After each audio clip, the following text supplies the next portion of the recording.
Well, welcome to this, which will be the second to last edition of our shows that have been devoted to revealing insights never previously considered regarding the seventh and final Mowed Miqraey, that of Sukah, which means shelters. It has been a remarkable voyage of discovery.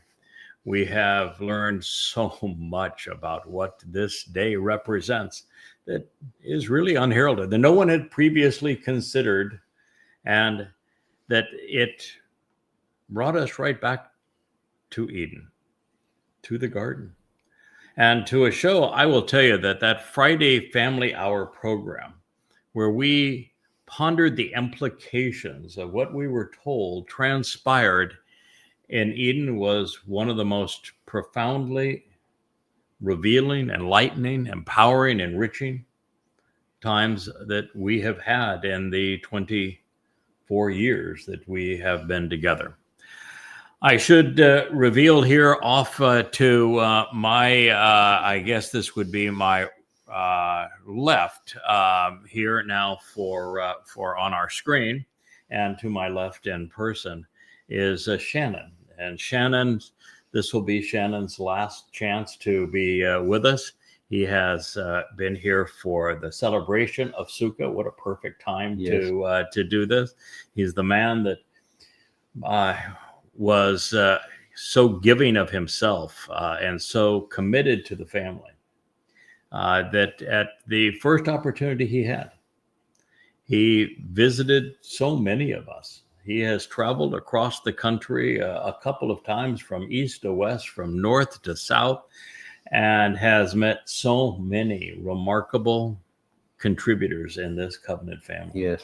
And to do so, particularly after the shakeup that was so vital to galvanizing who we are. Right. And to finding the most extraordinary people, like as you said, the meeting with Kevin was exceptional. The meeting with Mariah, extraordinary. Yes. The meeting with Kirk, yes, with Dr. Jeff, with Bill and Jake O'Brien. Yes. That you met some people along the way, with JB. Yes. That were just exceptional. Where every moment of that time together was a celebration of what we have learned and are learning about Yahowah. Yes. And experiences you wouldn't exchange for anything. No, I would not. And here you are. You were able to come into Wookie and Asher world with Leah and myself, and with Rich. And I think it's been a rich experience. It really has. Yeah. You've gotten to see how we live, which is pretty focused on a single thing. Yes. We wake up in the morning, we are all Yahowah all of the time until well after the sun sets at the end of the day. Yeah. This is the real deal. This is, I kind of feel guilty a little bit. I'm vacationing, having fun, meeting everybody, and which you should be doing. We're celebrating Sukah. Yes, and it's I'm seeing everything real time by being here. Okay, on and off the camera, and it's totally focused on Yah, and I love that. Yeah, we have a job to do, and no matter what gets thrown in our path, the job requires removing obstacles. And to clearing the way for more people to recognize who Yahowah is, what he is offering, what he expects in return, and how he accomplished so much that is beneficial to us through his beloved son, Dowd. And, I think that trip that you shared on your road trip through meeting so many interesting people was one of the most endearing. And then you were a full participant in the one that was among the most revealing. So it's been a wonderful time here with you. Asher is trying to make sure you stay. She's guarding the door, and Wookie is in your lap. So it's concluding as it as it should. So we've been delighted, and now we're going to continue our story of Sukah and see what else we can learn about this glorious time with Yahowah. Because what we have found, and your stay here in our little island paradise, this garden that surrounds us, and it is a joyous garden that we live in the midst of, is a taste of where we are going. And that's really what Sukah represents. It really means nothing more, nothing less than Yahowah has a comprehensive plan to take us back to the place that all began, but without malcontents, no mother goddesses, no dimwits that aren't willing to think it through, no twisting of his testimony, no hiding oneself because somebody is uncomfortable being exposed to Yahowah. No blaming others for being led astray. Right. We're returning to a realm of no religion and no politics, and no conspiracy and no militarism, where it's just us and Yahowah. Not a lot of us either. Right. And we're entering re-entering the garden. Everything that we have been told from the story that transpired in the garden, all the way to our return to the garden, is one cohesive story about what Yahowah wants to achieve with us. And if you know what happened in the garden and know how to deal with that in terms of the circumstances we face today, then perhaps you're among the few who are prepared to enter that garden, exposed to Yahowah, comfortable being exposed to Yahowah. And that is really the message of this story. Are you like Adam and Taruw'ah, who had to hide, who had to cover themselves up? They didn't want to be seen. Just like the children of Israel during the beginning of the Exodus didn't feel comfortable being exposed to Yahowah. Told him to go away. Didn't want to hear his booming voice or see his brilliant light ever again. Right. So it's all being, do you recognize what Yahowah achieved through Dowd? Where we were made immortal by the fulfillment of Passover, as Dowd's body became the symbol of the Passover lamb. And that by being immortal, we don't have to fear death. And that he then took our guilt and carried it into Sheol on his nefesh soul, such that we don't have to be uncomfortable exposed to him. I mean, you can't get much more exposed to Yahowah than you have been here in our little island garden home, because it is all we do all of the time. And the more we're exposed to him, the more comfortable we get around him, the more we enjoy him. I had the opportunity, as I said, Shannon, to you just a moment ago,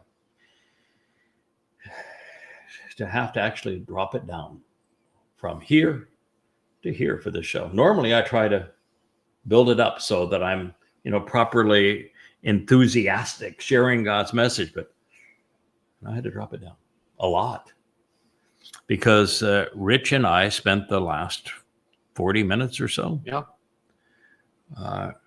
reading and discussing 2 Samuel 6. And I want to tell you, it was written, every word of that was written now, right now, in our situation here. And oh my God, does Yahowah and Dowd have our back? Yep. And are some people in serious trouble? Oh yeah. Mm-hmm. Yeah, you ought to be. It is for the ones that are out there worried about their 401ks. You got more to worry about. You got more to worry about than that. Yeah, it was. It is. It was. It will be extraordinary. It's one of the most extraordinary prophecies. You just read it and say, "Oh yeah." It was all laid out there, and not a soul understood it until this moment. And the moment we're finished with our Sukah presentations tomorrow, we're going to start right into that, because it's riveting. It's so uplifting. It's so encouraging. It's so transformational and affirming that we know right who we are and what our role is in all of this. And Yahowah goes so far as to say that everyone associated with this, he's extolling, he's commending, he's uplifting, he's blessing. Because this role is so important at this time, and to his son, who's now, as you read this, he is fully engaged, completely supportive, totally understands exactly what we're achieving together and how we're going to make it so. And well, it's truly beautiful. So with that, let's finish our thoughts on Sukah. Yep. It says, by Sukah. Now, Sukah, what is Sukah? We've gone through this in previous shows, but as a reminder, if you want to know the meaning of a noun or a title in Hebrew, where do you go? Where do you go, Shannon? If I say that I want to understand what the word Sukah means, what is this most valuable thing I could go to? The root word? The root, not just a root, the verbal root, The actionable root. Okay. Vivid, actionable things define words. Words are the way that we come to know and appreciate God. Right. And everything with God is actionable. You can't sit on your duff. You're either engaged in the process or you're nothing. Yes. You know, one of the things that is really interesting about this fellow that we're going to meet called Mowed Edom is Mowed is based on the Hebrew word for abad, which means to work. Okay. And Edom is based upon the Hebrew word for Adam, the man. The man works. So actionable things, you want to be with God, work it. What did you first do when you heard me on Coast to Coast with George Norrie? I worked at learning. You went to work, right? You went to work. You prioritized learning. You devoted the time to knowing, and then you did something that so few people can do. You went from knowing to understanding. And understanding is where the power is. Yes. So you want to understand what Sukah represents. The first thing that you should do is go to the verbal root. And there is one. It's Sakak. And you probably know now what Sakak means. Covering. Covering. Yeah. Yes. And so it's with covering, by protecting, by enclosing. And should you want to go from knowing, and that's how you know what Sukah means. There's something more valuable than knowing what Sukah means. It's understanding what connections we can learn from it. What does Sukah represent? We know what Sukah means now. It means to cover, to protect, to enclose, right? So is there a word out there that might be similar to that might be germane to this? And indeed, Gan Eden. Gan means garden. It is the protected and enclosed garden. Because when we look up Gan, we find that it has a verbal root too. You know what that is? Ganan. What do you think the verbal root of Ganan means? Covering? Yeah, covering. You asked that, I was like, more of a question. Not just covering, protected and enclosed covering. So the word Garden of Eden is actually covering, protected covering, and sheltered environment. Eden, Gan Eden. And so the Sukah is the Gan. The Gan is the Sukah. And Eden means great joy. So we are being taken to the sheltered enclosure of great joy. Sukah is a return to Gan Eden.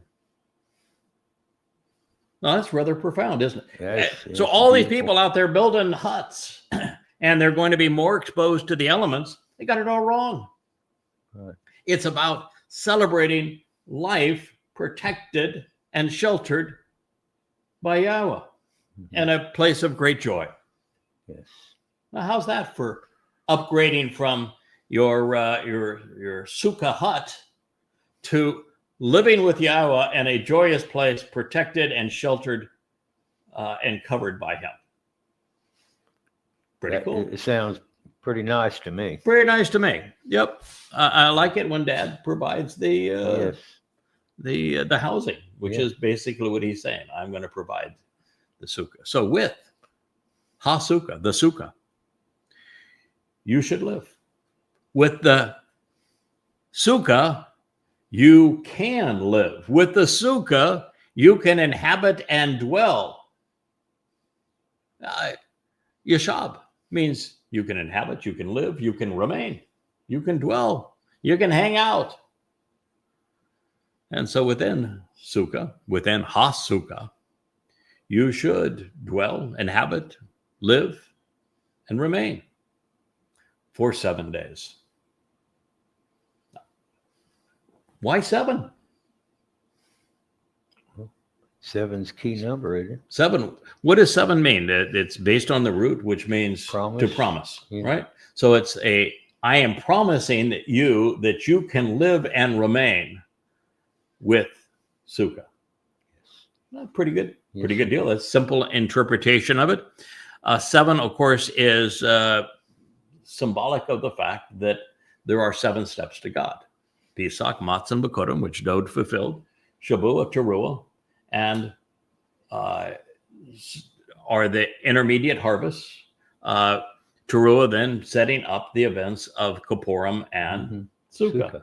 There's 7 of them. 7 lights on that menorah that's spinning over this shoulder and sitting on the shelf over that shoulder. I'm sitting between 2 menorahs. Pretty comfortable spot to be. All representing 7. So, with Sukah, you can live for 7 days. Now, is God saying you're only going to live for 7 days? No. 7 days represents the 7,000 years that we get to be part of God's story. From Eden back to Eden, Gan to Gan. But it doesn't even end there, because God said there's an 8th day, which represents eternity. And eternity is a long time. Yes. And it says here then, all the native born within Yisrael. Native born within Yisrael would speak of Judaism, right? No. Native born within Yisrael, Ezra, those who rise up, come forth, and shine within Israel, which means those who engage and endure with God, speaks of an ethnicity. They would be the descendants of Jacob. And so the 7 sons of Jacob became known as Yisrael. And so the native born would be those who are ethnically, racially related to Jacob, who was the son of Yishak, laughter, who was the son of Abraham, merciful and loving father. There we are. So all of the native born within Israel should actually and consistently yashab, should remain, should live, should dwell, should abide in Sukah, with the Sukah. Now, is God saying that means that you should erect a tent that you're exposed to outside and dwell in a tent? No, that's not what Sukah means, does it? No. Sukah does not mean tent. Right. It does not mean hut. It does not mean canopy. God's got a perfectly good word for tent, ol. He didn't use it, did he? No, he didn't. Did he say that your Sukah should be an ol? No. And there's Tubah too, where God says, I want you to establish a booth, like for a wedding or for some reason, for a celebratory occasion. He's got a word for that too, Tubah. Okay. He didn't say, I want you to hang in Tubah, which would be the booth. He didn't say that, did he? No. He said, what we're going to do here is we're going to celebrate this whole concept of Sukah. And we took the time to look up what Sukah means. This is the thing that I think is one of the great gifts of Yahowah. Yada means to know Yahowah. All the books that are written are under the name Yada, to know Yahowah. This happens to be volume 1 of Coming Home, A Cold Voice. One of the gifts is that we present the Word of God intelligently, thoughtfully. I took the time to not only look at the oldest extant resources, typically the Dead Sea Scrolls, but also I was willing to scrub, oh, there, Wookie. I was willing to scrub. This is a family show, and Wookie is part of the family. I was willing to take the time to investigate the actionable roots of every word that we could find a verbal root. I was willing to scrub every word of the diacritical marking, something we talked about in the car the other day. Yes. What does it mean to scrub a word of its diacritical markings? Where do those markings come to be? And what can be learned when you ignore them? You go back to the true source. To what was actually written in the text. The diacritical markings were based upon the Babylonian version of the text, the Babylonian family of the text, as opposed to the Jerusalem family of the text. My guess is that, just from a proximity sort of thing, the Jerusalem family of text is probably better than the Babylonian. I would think so. Yes, think so. And the oldest Babylonian Masoretic text dates to the 11th century CE. Right. That would be the Codex Leningratus. That sounds like that's a long way from Israel to me, where these events took place. And the 11th century sounds like it's a long way from the time that these events took place. Big gap. But when we look at the Jerusalem family of texts, that would be in the Dead Sea Scrolls. And they go back to the 3rd century BCE. Right. That'd be 1,400 years, sometimes 1,500 years superior in terms of their antiquity. Right. And found within, the bird would fly, about 20 miles from where these events took place in Jerusalem. Still in Yehuda. So pretty obvious to me that we should look at the oldest text and not be much concerned about the diacritical markings that the Masoretes, which is really a derogatory term, and using their Shiva system, which is even a more derogatory term, means to deceive. Why would anybody view them as experts writing on that text as opposed and analyzing it from their jaundiced Talmudic perspective, when you can go right to the words that God wrote and strip them of that religiosity and then study them? And so you can look at every word that is written similarly. Yes. Oh, well, we have, look who's making her debut, second debut actually on the show. Together. This is, oh, you're so cute. This is Kara. Kara is just a little bitty version of Wookie, as you can see. But Kara will grow up to be almost as big as Wookie, given the opportunity. Oh, you're so sweet. Yes. Okay. Kisses all around. Okay, we interrupt this podcast. So we interrupt this podcast with Caroline, thank you very much. with a celebration of Thank you very much. family here, and you might say, okay, those aren't really family; those are. We know that, but dogs are extraordinary examples of love, of genuinely adoring their people, being dependent upon their people, contributing to family, adding joy. Although Wookie is not quite so sure that Kara is a contributor. Yeah, he is a young boy, and as a teenage boy, he thinks that Kara might have cooties. But she'll grow up, and you'll change your tune, and you'll view her as marvelous. So I scrubbed all these words of the diacritical markings so that we could just look at every word that is written similarly in the Hebrew text to develop definitions that were consistent with the words themselves.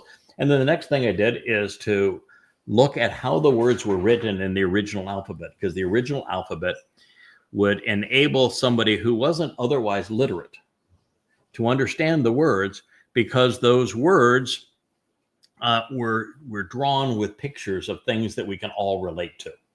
And so that is how we went about this process. And so we know that the Sukah, therefore, is a covered and protective enclosure.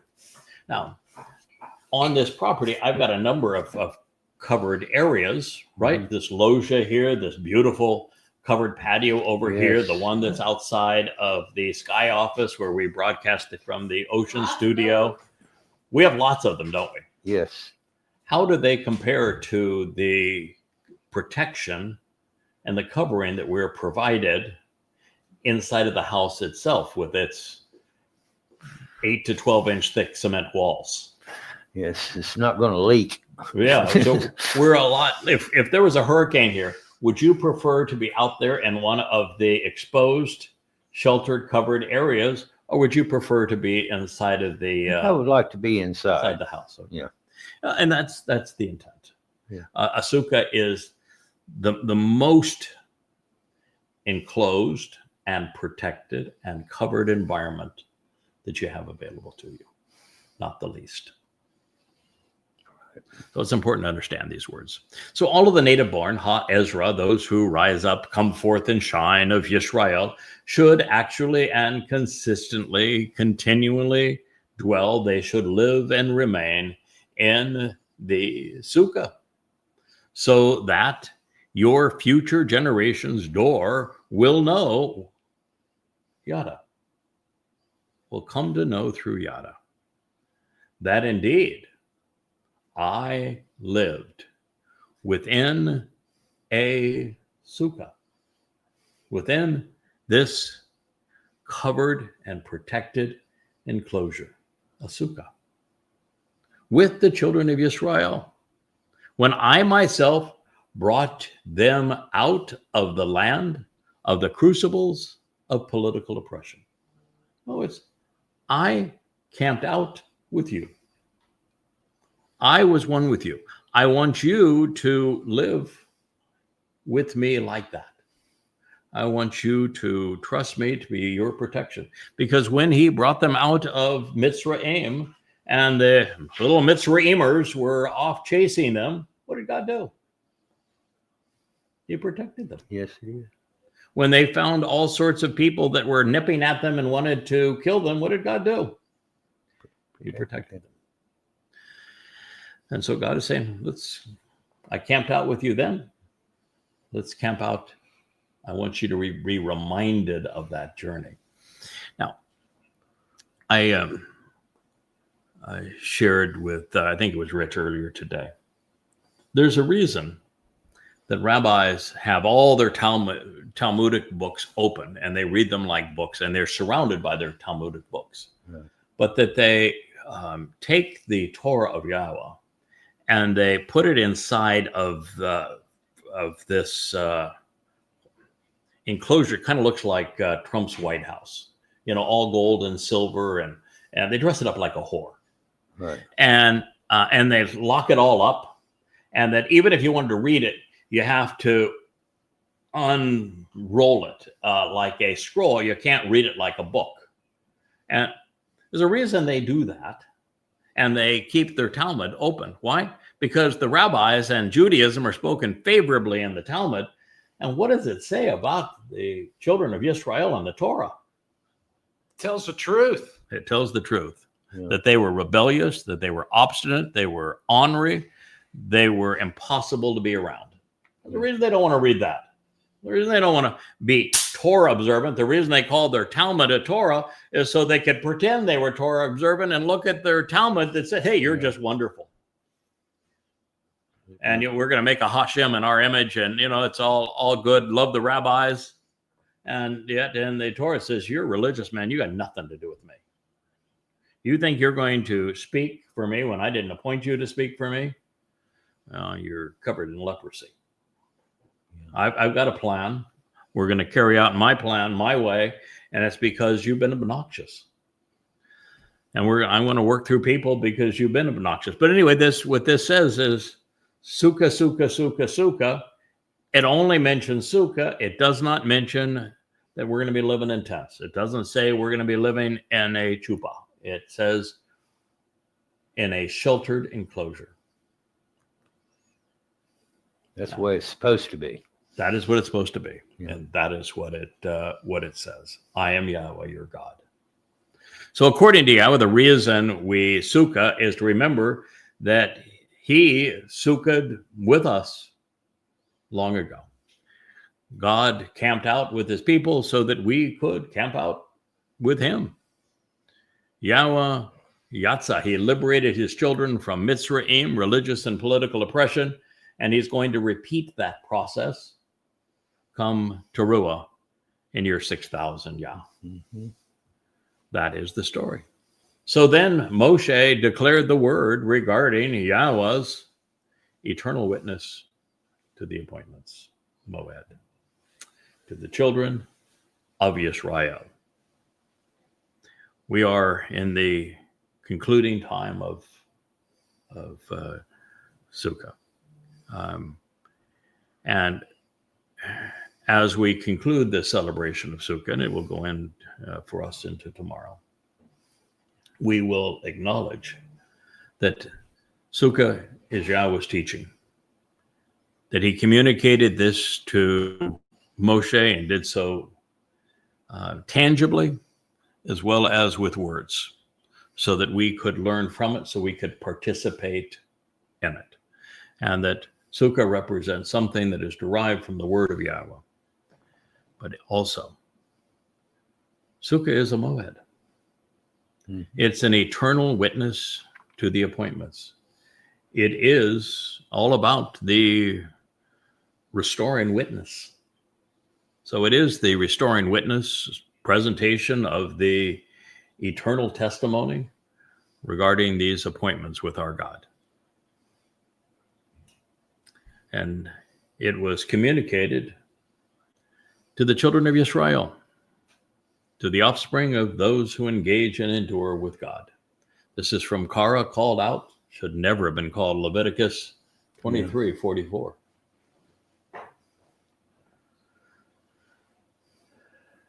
God's Torah presentation of the seventh and final Mowed, therefore, began, and I will just walk us through what we have considered up to this point.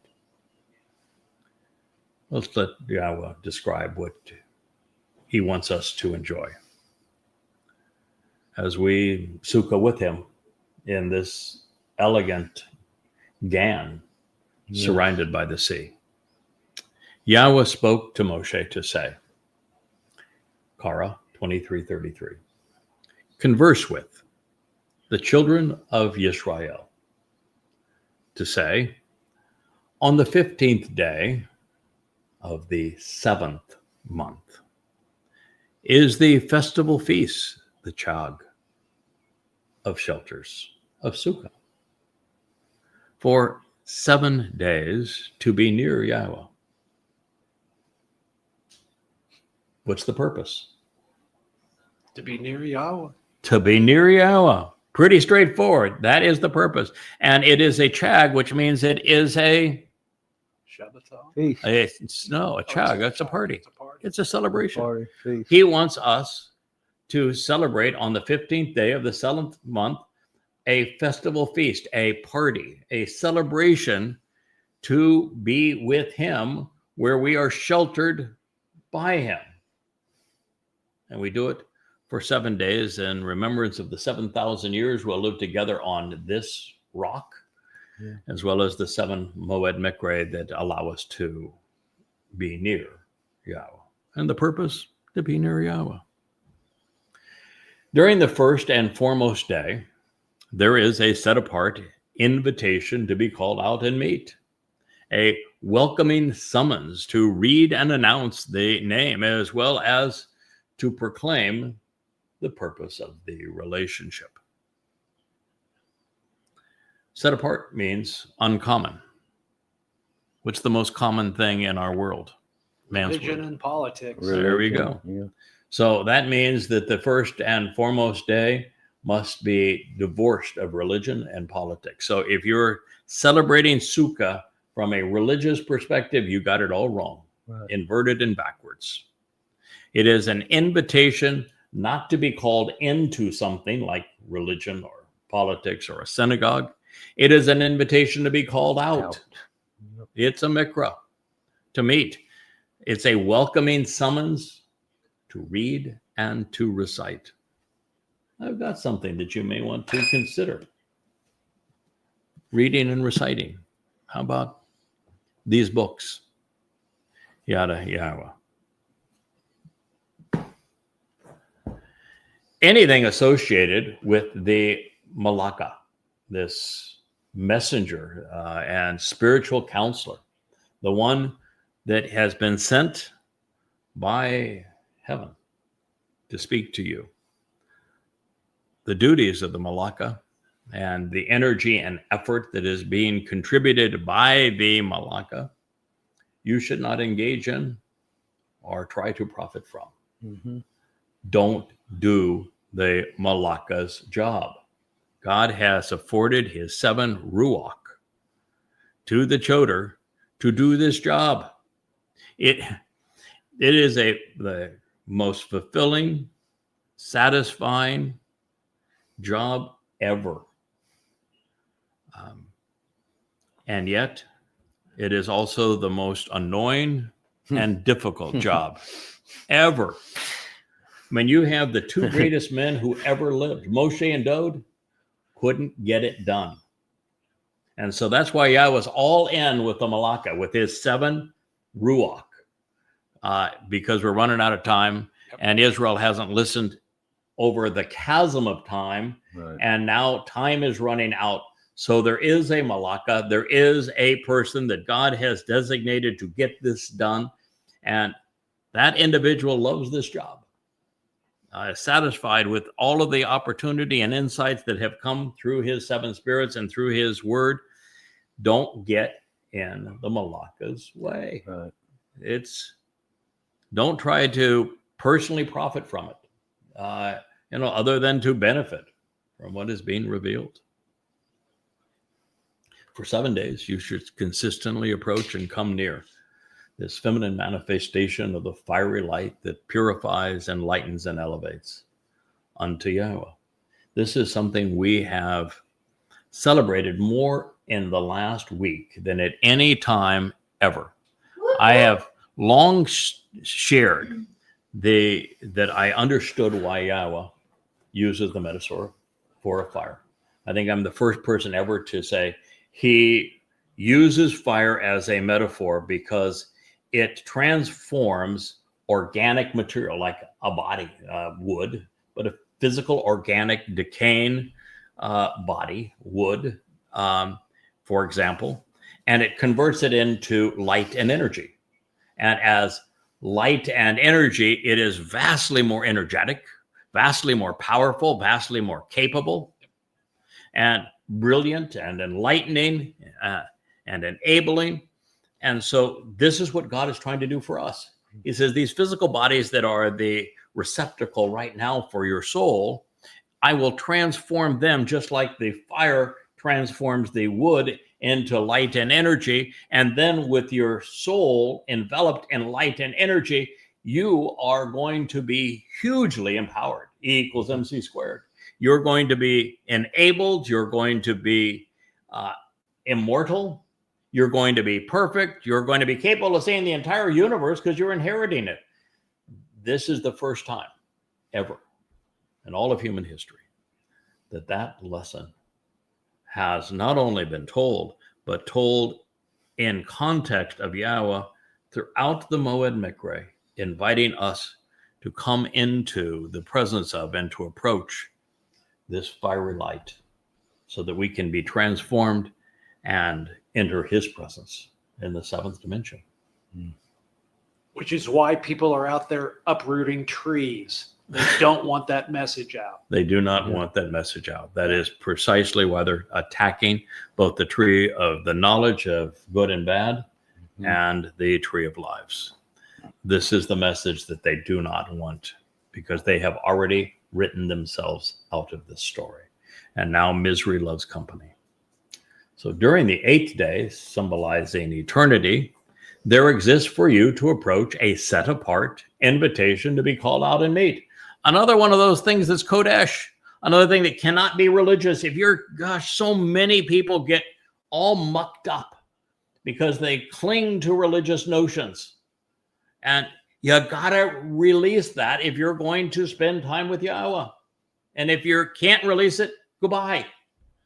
You're not welcome. You cannot enter eternity. You can't re-enter the garden. I think you had a fellow that said, if you eat that, then you can't be covenant. No, stop it with the religion. Somebody else said, well, you got to wear this thing over here. This doesn't. No, that's not what God is saying to us. You've got to stop that which is common, therefore religious and political and conspiratorial, and be set apart unto him if you want to be part of this. So during the 8th day, to celebrate eternity, there exists for you to approach a set apart, a Kodesh invitation to be called out and meet. Called out, wouldn't that be brought away from the corruption of man and to the family of God? You should come at that time. You should present yourself and you should appear before what? The Ishe, this feminine representation of the fiery light that enlightens and elevates and empowers unto Yahweh. This is a transformative time to recognize that we're being transformed from mortal beings with all those flaws and limitations to eternal beings where our soul resides within light and energy. So that we're infinitely enriched and empowered and enabled by God. It is a time to show some discipline and some restraint. Meeting together such that you do not attempt to accomplish or profit monetarily from anything associated with the Malaka, this spiritual messenger, one who speaks based upon having the Ruach and don't do the Malaka's duties or responsibilities. You don't want to do that anyway. This is, it's a joyous job with tremendous satisfaction and joy in terms of the enlightenment and the learning. And, we have a wonderful situation. But the moment that Yahweh said, hey, we're not going to be anonymous anymore. You're going to go out, you're going to be exposed because I've got a bunch of descriptive titles that pertain to this mission. You become a target. And, when they're shooting live ammunition, being a target's not a lot of fun. And ultimately, you get bludgeoned to death. And, that's probably not a lot of fun. And between now and the time that you complete this mission, well, you'll be respected by Yahowah and Dowd and some covenant members for what you're doing. For the most part, the world's going to hate you, just as they have hated Yahowah, just as they hate Dowd, just as the children of Israel hated Moshe. So you just don't want to get involved doing what he's supposed to do. It was really clear in 2 Samuel 6 when talking about how Yahowah was commending and extolling the work of Obed Edom, that he's also commending and extolling all who work with and are associated with Obed Edom. So there is lots of credit to be shared. We just don't step on each other's toes. We do what we're individually called to do. So these godly and specific restoring witness to the eternal appointments of Yahowah, the Mowed, which to offer the benefits of the relationship, Asher, you are intended, or you are invited to attend and to proclaim them. Kara, the basis of Miqra'ey, right? And it's already up there as Mowed, which is means to ponder the implications of the restoring witness. So these godly and specific eternal testimony regarding the restoring witness of Yahowah, which to offer the benefits of the relationship, you are invited to attend, to proclaim them as, there's that word again, set apart and special, Kodesh. Miqra'ey, in case you were wondering how Miqra'ey is to be defined, what is the verbal root of Miqra'ey? That's the singular of it is Miqra. Kara. And what did Kara's already here? You're invited to attend. You are summoned to meet. You are encouraged to read and recite. Miqra'ey, plural of Miqra, of these invitations to be called out and meet for the purpose of, what's the purpose? To approach this feminine representation of the fiery light to enlighten and elevate unto Yahowah, so that you are transformed from little tiny, insignificant, decaying physical beings with your soul trapped in a body to being liberated as energy and light, therefore being able to travel throughout the universe, being able to approach Yahowah in the seventh dimension, being comfortable in Yahowah's presence, being completely exposed and still brilliant, empowered, enriched, enabled unto Yahowah to rise, to ascend, to be withdrawn, to be lifted up, to be carried away. What a beautiful presentation of the purpose of this Miqra'ey.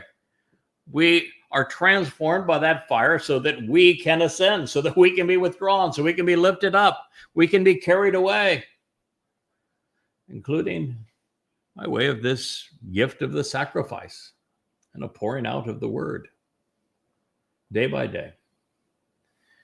For Sukah, there is a sacrifice, just as there was a sacrifice for Chag Matzah. There is a sacrifice for Chag Sukah. And it was the Al, the ram, who made the sacrifice on Pesach for us to be part of the covenant family.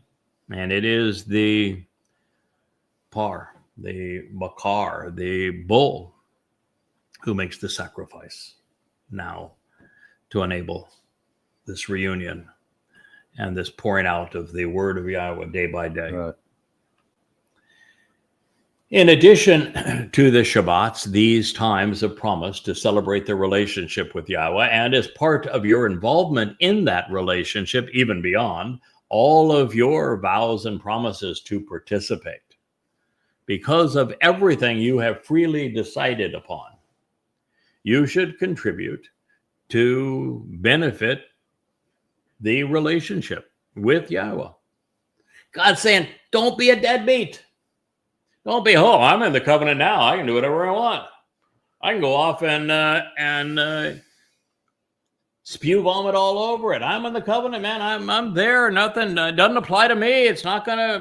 No, I don't have to do it. Hell, you don't. Excuse me. You want to be in this covenant family? You engage.